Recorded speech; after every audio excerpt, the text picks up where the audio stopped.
Hello friends, welcome back to Locally Raised. I am gonna have a garden day today and it feels really good to be outdoors after a lot of work inside in the kitchen. So it's kind of mild today for December, late December. It's mid 40s and it's gonna get up to mid 50s. And I still have some garden chores that I probably should have taken care of a couple weeks ago. This is my first gardening season in Zone 6B, so I'm giving myself a little grace. Better late than never. I'm gonna start off today with just pulling out a bunch of my broccoli plants and cabbage plants. I've been harvesting the vegetables from them and just haven't been pulling the plants as I harvested. So I'm gonna add those to my compost pile. I'll put them in my wheelbarrow. And for the broccoli plants, there's a few that still have some newer growth in the leaves.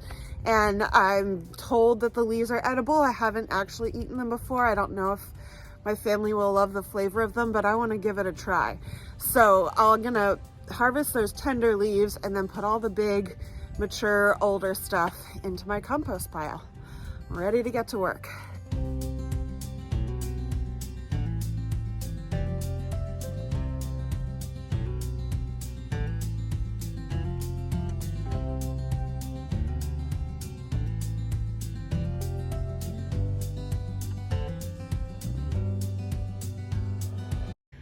I had definitely given up on this little guy. He had not been forming a head. But now as I pull him, I see he's got the tiniest head there. I'm gonna break this off and add it to my lunch today. Little bonus. This was my first year trying out a succession planting of broccoli.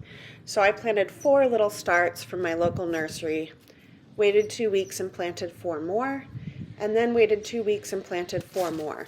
And it worked beautifully for us. This gave us that steady once or twice a week harvest that I wanted. So I'm going to continue that in the future. You can see here I'm harvesting those smallest, most new and tender leaves to saute later. And I also find a few little florets left. This is one of the reasons I continue to leave my plants up after I harvest the main broccoli crown, because I do get a little side florets. I'll show you where that work has left me. Here's the wheelbarrow. That's all the broccoli I've pulled. There's still 3 plants that are forming heads, so I'm going to give that one a little more time. This little guy's still trying. And that one. So except for those 3 little plants that are still working on heads, the rest of the garden's pretty clear now, which means I'm ready to move on to this bed. It is time to clear it. I've got some Brussels sprouts here that I've been harvesting from. I want to take one last harvest from them today and pull these plants. I'll show you what they've got.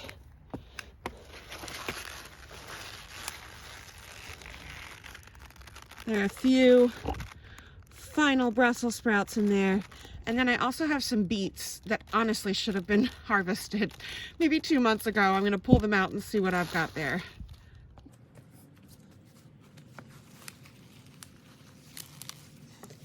These Brussels sprouts have been growing since September, and they are very thick-stemmed at this point.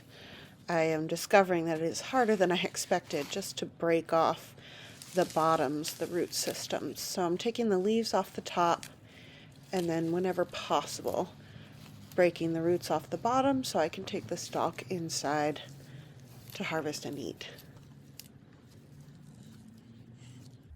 So here's what that little harvest gave me. It was hard to break the roots off the stems, and this one I actually was never able to get off. So I'll just take the whole thing inside and I'll use my knife to harvest these inside and then take the stems back out and add them to my compost pile. So I'll give you an up close look.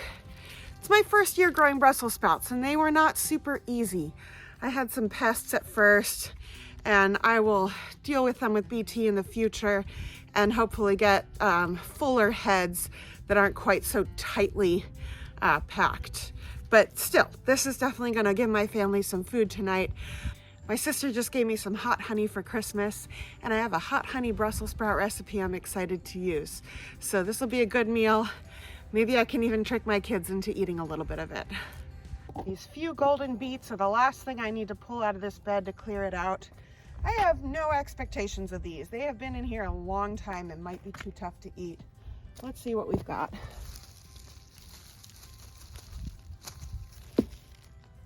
Several years ago, before John and I had kids, we were fortunate to have an opportunity to take a vacation together in Vietnam. And we stayed at this eco lodge that was lovely but basic, simple accommodations.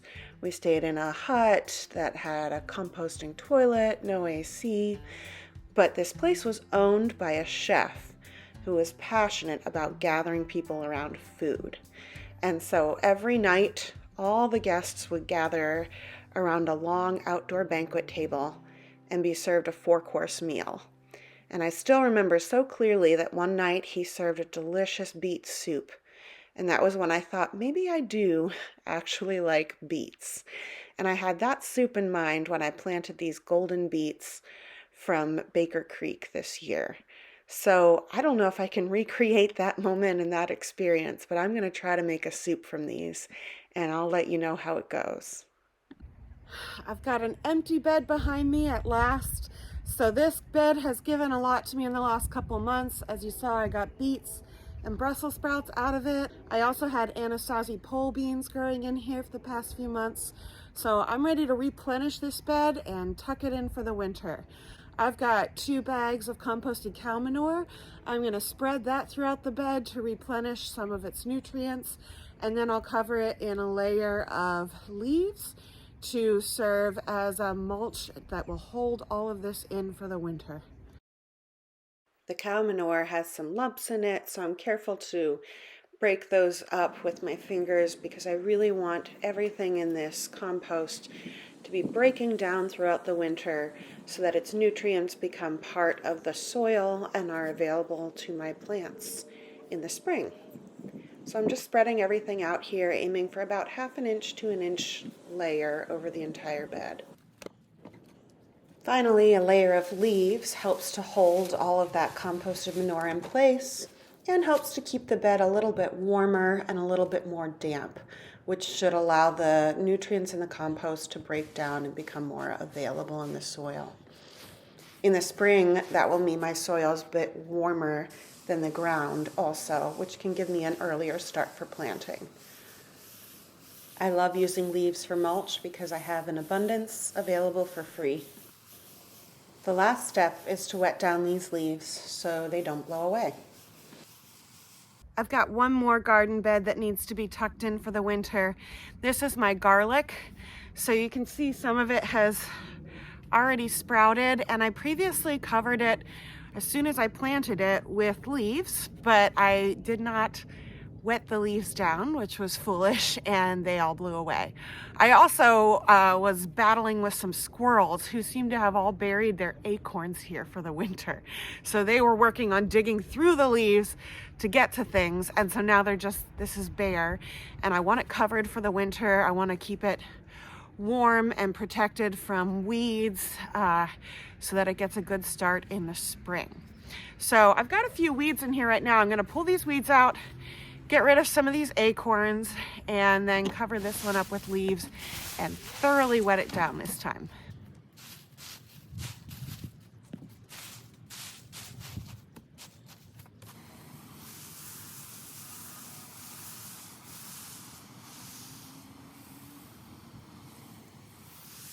The last thing I want to accomplish today is addressing my hotbed. You can see that these buttercrunch are just past their prime. What they're producing is discolored and browning now.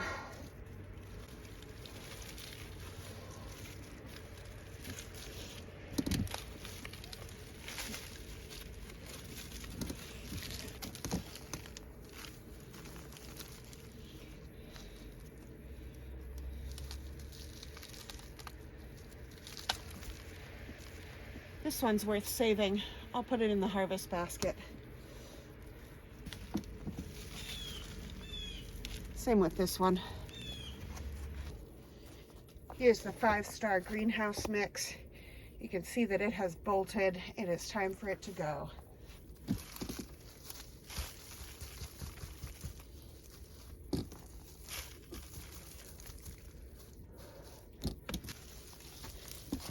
This one looks worth saving. I'll add that to the harvest basket.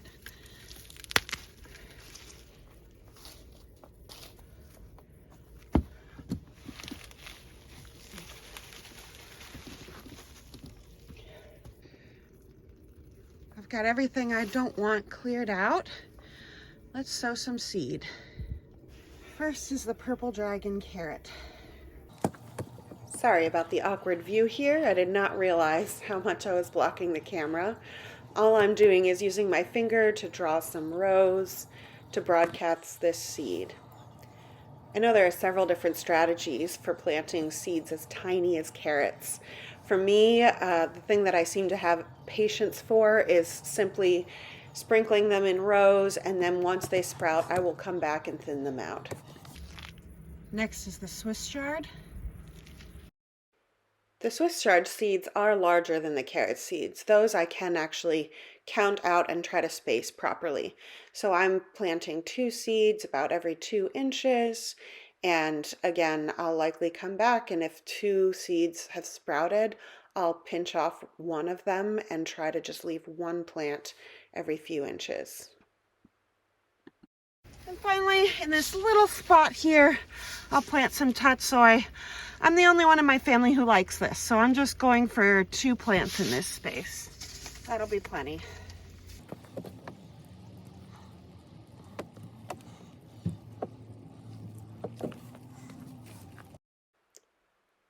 At this point, my kids returned from their playtime with Grandma. Just perfect timing, because all I need to do is water and I'm done. This is my first season having a hotbed, and I really love that I can continue to plant and to harvest into the winter. The main thing I need to work on is remembering to ventilate the bed on warm days. That lid does need to come up when it gets warm, or things will get too hot and dry inside. All my winter garden tasks are done.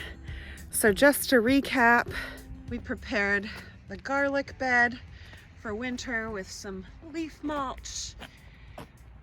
We tucked this bed in for the winter. It's got some cow manure and again a leaf mulch to just hold in that manure and some warmth. We cleared out all the old broccoli and cabbage plants. I've got a Brussels sprout harvest and some broccoli, and tiny cabbage, and golden beet harvest. And then over here, my hotbed is now turned over. All the old stuff is out. The thriving spinach is still going strong. We've got some carrot seed, Swiss chard, and tatsoi. Thanks for spending some time in the garden with me today. Please like, share, and subscribe. I want to keep bringing you videos. I'm just 2 weeks away from having this baby, so there might be a little break from videos in a bit, but I plan to keep making them up until the time the baby comes. So I look forward to seeing you next week. Until then, take care.